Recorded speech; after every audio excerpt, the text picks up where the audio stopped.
चलो बच्चों ये क्वेश्चन देखते हैं सबसे पहले। और क्वेश्चन में हमें गिवन है कि for a statistical data x1 up to x10 10 values given है। Student obtained the mean as 5.5, मतलब उसके कोई मीन मार्क्स जो है वो 5.5 एंड समेशन xi स्क्वायर 1 से लेके 10 371 गिवन है ना। ऑब्जर्वेशंस के स्क्वायर्स का सम जो है वो 371 गिवन है। He later found that he had noted 2 values in the data incorrectly.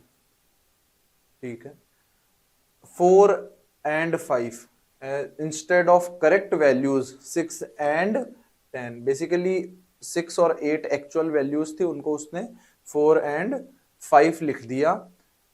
The variance of the corrected data is, तो जो करेक्टेड डेटा है, एक्चुअल जो डेटा है, मतलब जब हम 4 की जगह 6 और 5 की जगह 8 लिख देंगे तो उस करेक्टेड डेटा का जो है वो वेरिएंस हमें फाइंड करना है। ठीक है, तो सबसे पहली बात तो कि मान लो 10 ऑब्जर्वेशंस जो हैं, इनमें से 8 जो ऑब्जर्वेशंस हैं, है ना, मतलब क्योंकि वेरिएंस निकालने के लिए हमारे पास में जरूरत जो है वो हमें इस बात की पड़ेगी कि दसों के दसों ऑब्जर्वेशंस के स्क्वायर्स का सम हमें पता हो और 10 जो ऑब्जर्वेशंस करेक्ट ऑब्जर्वेशंस है उनका हमें मीन भी पता हो।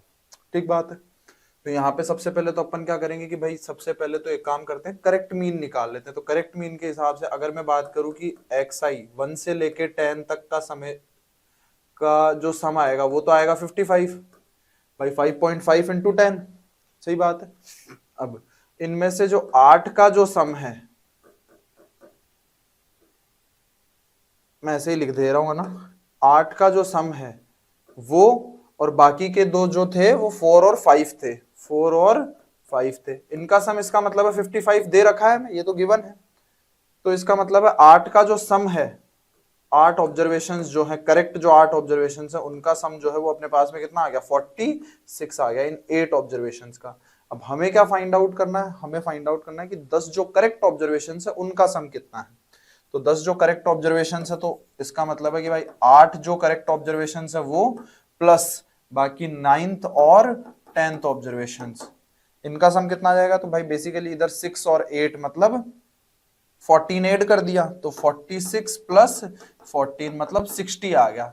अगर 60 आ गया इसका मतलब अगर मैं इसी को, ये क्या हो गए, corrected observation xi corrected observations जो हैं 10 के 10 ऑब्जर्वेशंस, उनका सम आ गया 60। और अगर मैं 10 से डिवाइड कर दूं तो हमारे पास में जो मीन है, मीन जो है करेक्ट, वो कितना आ गया, 6 आ गया।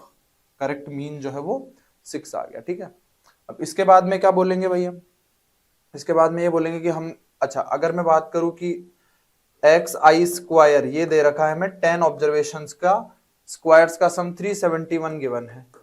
अगर मैं बात करूं कि 8 ऑब्जर्वेशंस के स्क्वायर्स का सम और बाकी के वो जो 2 ऑब्जर्वेशंस हैं उनके स्क्वायर्स क्या क्या है, 4 का स्क्वायर और एक 5 का स्क्वायर। तो ये वैल्यू गिवन है हमें 371, भाई ये वैल्यू ही गिवन है हमें 371।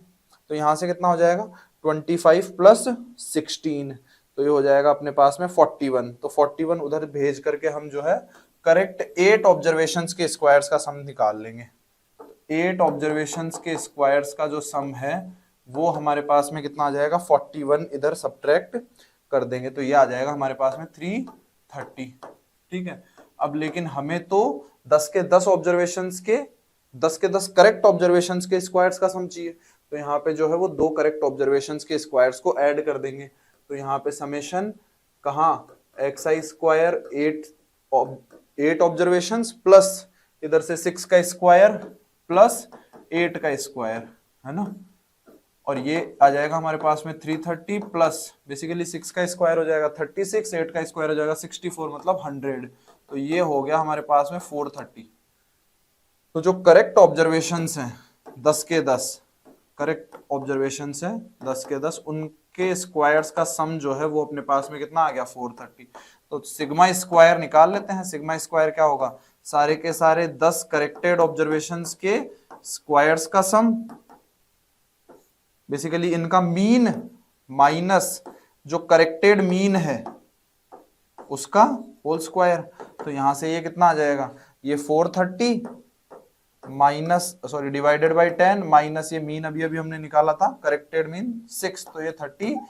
तो यहां से 43 माइनस 36, तो हमारा आंसर जो है वो कितना आ जाएगा, 7 आ जाएगा। सेकंड ऑप्शन करेक्ट आंसर हो जाएगा। ठीक है, तो थोड़ा सा कैलकुलेशन था।